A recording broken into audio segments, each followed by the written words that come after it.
Assalamualaikum warahmatullahi wabarakatuh.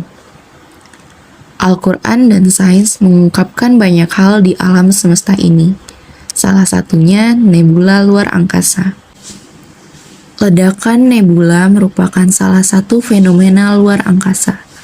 Kejadiannya pun telah lama ditemukan oleh para ilmuwan. Nebula adalah sekelompok bintang di langit seperti kabut atau gas yang mengeluarkan cahaya. Namun ternyata penjelasan itu sudah lama diungkapkan dalam kitab suci Al-Quran.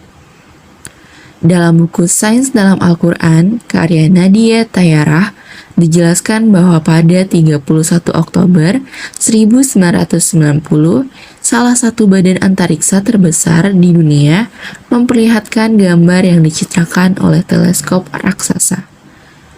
Orang akan nampak bahwa gambar itu seperti bunga mawar berwarna jingga dengan daun-daunnya yang berwarna merah keungu-unguan, dikelilingi daun-daun kecil berwarna hijau muda. Di tengah-tengah objek itu terdapat kelopak berwarna biru. Bunga ini merupakan gambar ledakan sebuah bintang raksasa bernama Cat's-A Nebula yang berjarak 3000 tahun cahaya dari planet bumi. Fenomena nebula baru ditemukan manusia saat ini ketika mengandalkan teknologi teleskop luar angkasa yang canggih.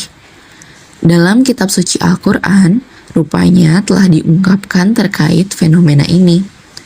Allah Subhanahu wa Ta'ala berfirman dalam surat Ar-Rahman ayat 37 yang berbunyi, فَإِذَا انشَقَّتِ السَّمَاءُ فَكَانَتْ وَرْدَةً كَالدِّهَانِ. Ayat ini dianggap sebagai salah satu ayat yang mengandung kemukjizatan terbesar terkait bidang astronomi. Sebab ayat ini benar-benar selaras dengan gambar yang terbentuk setelah terjadinya ledakan bintang-bintang. Dikatakan bahwa hasil tangkapan dari teleskop ruang angkasa Hubble menunjukkan bahwa jika nanti bintang meledak, maka hasilnya adalah warna merah seperti mawar.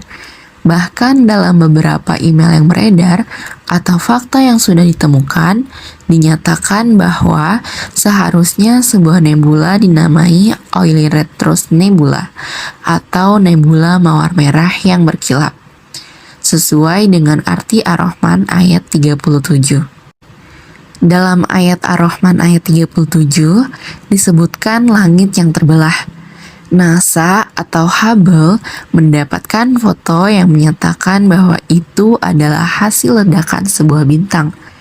Dari bumi, ia hanyalah bagian amat kecil dari langit, bahkan hampir tak terlihat oleh mata.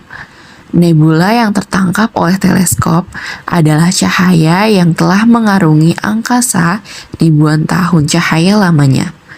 Banyak di antara mereka yang menunjukkan nasib berbagai bintang ketika menemui ajalnya.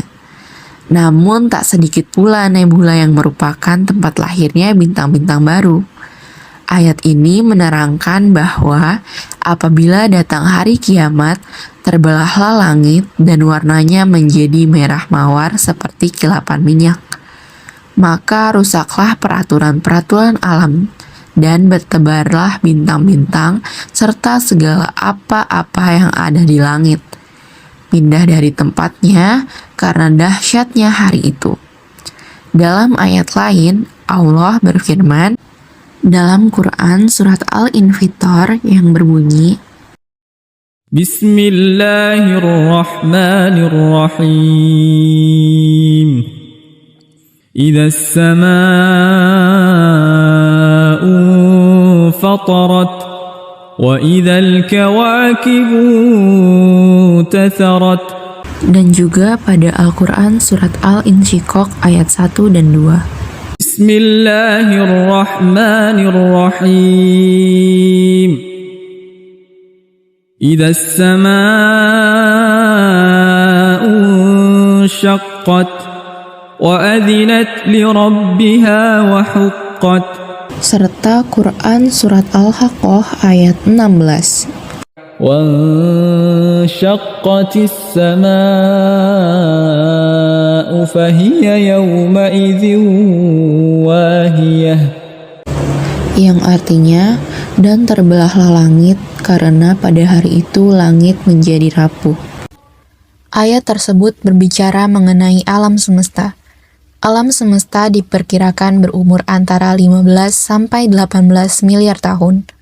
Batu tertua yang pernah ditemukan di bumi berumur sekitar 4,6 miliar tahun. Kehidupan tertua di bumi ditemukan berumur 3,8 juta tahun yang lalu. Sedangkan manusia mulai menghuni bumi baru sekitar 100.000 tahun yang lalu. Apapun yang mengakibatkan terbentuknya alam semesta, yang pasti ia sangat besar dan hebat, dan tidak mungkin tercipta secara kebetulan. Apa yang diungkap oleh Al-Quran tersebut nampaknya mustahil ditemukan oleh seseorang yang hidup 1400 tahun yang lalu. Teori mengenai lahirnya alam semesta ini hanya dapat dijelaskan oleh seseorang yang paham sekali dengan ilmu fisika nuklir. Suatu bidang keilmuan yang baru berkembang dalam beberapa dekade terakhir. Bagaimana mungkin seorang Nabi Muhammad SAW pada saat itu dapat menyatakan bahwa asal bumi dan seluruh isi langit dari materi asap yang sama? Itu sangat mustahil. Ayat 37 surat Ar-Rahman di atas menggambarkan ledakan sebuah bintang. Gambaran mengenai ledakan bintang tersebut dikonfirmasi oleh ilmu pengetahuan modern. Ledakan bintang yang demikian ini tidak dapat dilihat dengan mata telanjang. Fenomena alam ini juga tidak dapat ditangkap dengan menggunakan teleskop biasa. Diperlukan teropong bintang super canggih sekaliber Hubble Space Super Telescope yang dimiliki oleh NASA, suatu lembaga antariksa Amerika Serikat. Namun hal ini sudah digambarkan dalam Al-Quran secara sangat jelas pada 1400 tahun yang lalu. Dengan kemajuan teknologi, ternyata apa yang diuraikan dalam Al-Quran terbukti secara detail. Ledakan yang terjadi memang sangat mirip dengan bunga mawar merah yang sedang berkembang. Ledakan bintang atau disebut dengan istilah supernova adalah sebuah bintang raksasa yang menghancurkan diri sendiri. Dalam ledakan dahsyat, materi intinya akan bertebaran ke seluruh penjuru. Cahaya yang dihasilkan dalam peristiwa ini ribuan kali lebih terang daripada keadaan normal. Para ilmuwan masa kini menganggap bahwa supernova memainkan peran penting dalam penciptaan alam semesta. Ledakan ini menyebabkan unsur atau materi yang berbeda-beda berpencar dan berpindah ke bagian lain alam semesta. Diasumsikan bahwa materi yang melontarkan ledakan kemudian bergabung untuk membentuk galaksi atau bintang baru di bagian lain alam semesta. Menurut hipotesis ini, tata surya kita, matahari, dan planetnya termasuk bumi merupakan produk supernova yang terjadi dahulu kala. Meskipun supernova tampak seperti ledakan biasa, pada kenyataannya ledakan tersebut sangat terstruktur dalam setiap detailnya. Jarak antar supernova dan bahkan antar semua bintang sangat penting untuk alasan yang lain. Jarak antar bintang dalam galaksi kita adalah sekitar 30 juta tahun cahaya. Jika jarak ini lebih dekat, orbit planet-planet akan tidak stabil.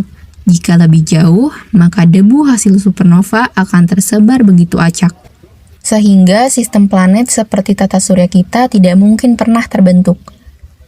Jika alam semesta menjadi rumah bagi kehidupan, maka kehidupan supernova harus terjadi pada laju yang sangat tepat, dan jarak rata-rata di antaranya harus sangat dekat dan jarak yang teramati sekarang. Perbandingan antara supernova dan jarak antar bintang hanyalah 2 rincian yang sangat selaras pada alam semesta yang penuh keajaiban. Mengamati lebih teliti dalam alam semesta, maka pengaturannya akan terlihat begitu indah, baik dalam rancangan maupun susunannya. Bintang-bintang nantinya akan dihancurkan dengan membuktikan kebesaran Allah Subhanahu wa Ta'ala. Matahari juga akan menemui ajalnya kelak.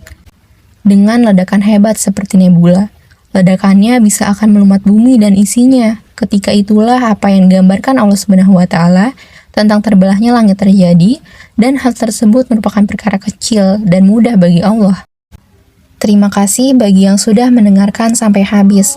Semoga apa yang disampaikan bisa menjadi ilmu yang bermanfaat. Wassalamualaikum warahmatullahi wabarakatuh.